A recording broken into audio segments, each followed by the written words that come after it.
UNRWA is a inherent part of the life of Palestinians from childhood and gone. Parlemen Israel atau Knesset kembali mengambil keputusan kontroversial dengan melarang UNRWA atau Badan Kemanusiaan PBB untuk beroperasi di Israel dan wilayah pendudukan Yerusalem Timur. Larangan itu diatur dalam undang-undang yang baru saja disahkan Knesset pada Senin 28 Oktober 2024 malam. Langkah Israel itu jelas langsung menuai kecaman dari dunia internasional, termasuk sekutu utamanya Amerika Serikat. Lantas, apa saja isi undang-undang itu dan apa yang akan terjadi jika Israel melarang UNRWA beroperasi?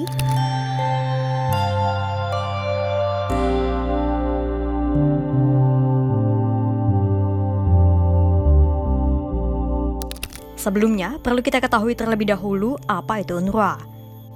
UNRWA adalah Badan Pekerjaan dan Pemulihan PBB untuk pengungsi Palestina di Timur Dekat.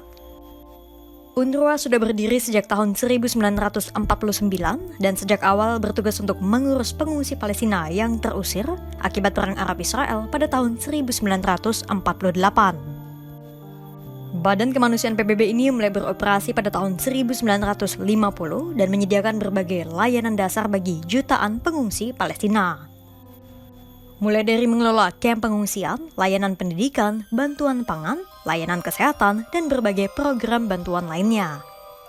Namun, Israel menuduh bahwa UNRWA ikut terlibat dalam serangan Hamas pada 7 Oktober 2023 lalu.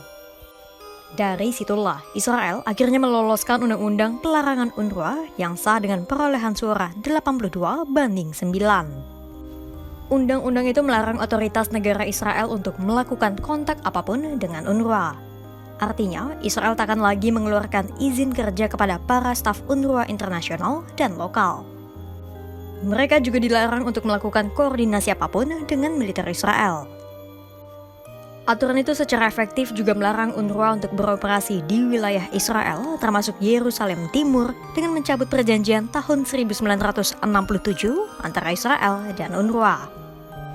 Akibat dari larangan tersebut, kantor pusat UNRWA di Yerusalem Timur yang diduduki Israel kemungkinan akan ditutup. Padahal kantor itu selama ini berfungsi sebagai pusat manajemen dan administrasi untuk semua kegiatan UNRWA di Palestina dan sekitarnya. Media Israel melaporkan kantor itu kemungkinan akan diubah menjadi perumahan. Seorang anggota parlemen yang memprakarsai tersusunnya UU pelarangan UNRWA, Boaz Bismuth, menyatakan bahwa dirinya tak akan membiarkan organisasi kemanusiaan yang terlibat dalam serangan 7 Oktober 2023 berada di Israel.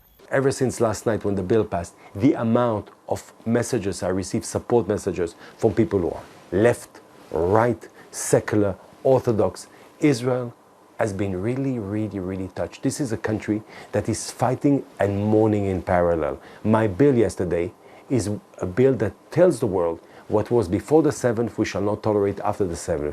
An organization or an agency that calls itself humanitarian and participates in a massacre will not function in my country.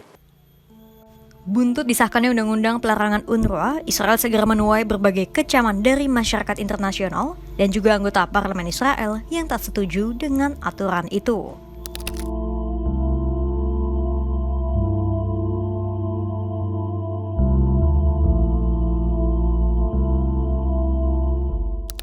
Menanggapi keputusan Knesset, Direktur UNRWA Philip Lazzarini menyatakan bahwa tindakan Israel jelas bertentangan dengan piagam PBB dan melanggar hukum internasional.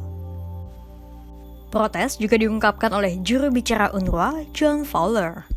The humanitarian operation in Gaza, if that unravels, that is a disaster within a series of disasters and just doesn't bear thinking about, because we're in a situation where we are the backbone of the aid operation. And that's not just us saying that. You know, all other agencies from the UN rely completely on our logistical platforms, our thousands of staff, to be able to do their work.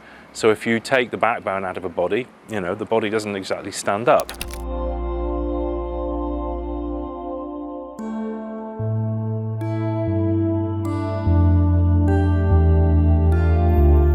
Senada dengan Philip dan Fowler, Sekutu Israel Amerika Serikat turut menyampaikan kekhawatiran mereka atas larangan Israel bagi UNRWA. Juru bicara Departemen Luar Negeri Amerika Serikat Matthew Miller menilai aturan Israel tersebut bisa berdampak bagi jutaan warga Palestina yang sejak dulu telah bergantung pada UNRWA. Miller menegaskan bahwa Amerika Serikat sejak awal mendukung UNRWA dan berbagai aktivitas mereka terhadap warga Palestina, khususnya di Gaza. Are deeply troubled by this legislation. It could shutter UNRWA operations in the West Bank, in Gaza, in East Jerusalem. It poses risks for millions of Palestinians who rely on UNRWA for essential services, including healthcare and primary and secondary education. UNRWA, of course, plays a critical role in providing services to Palestinians in Gaza, the West Bank, and throughout the wider region, and particularly in Gaza. They play a role right now that at least today cannot be filled by anyone else. They are a key partner in delivering food, water, and other humanitarian assistance to civilians in Gaza that wouldn't have anyone else to get it from if UNRWA were to go away.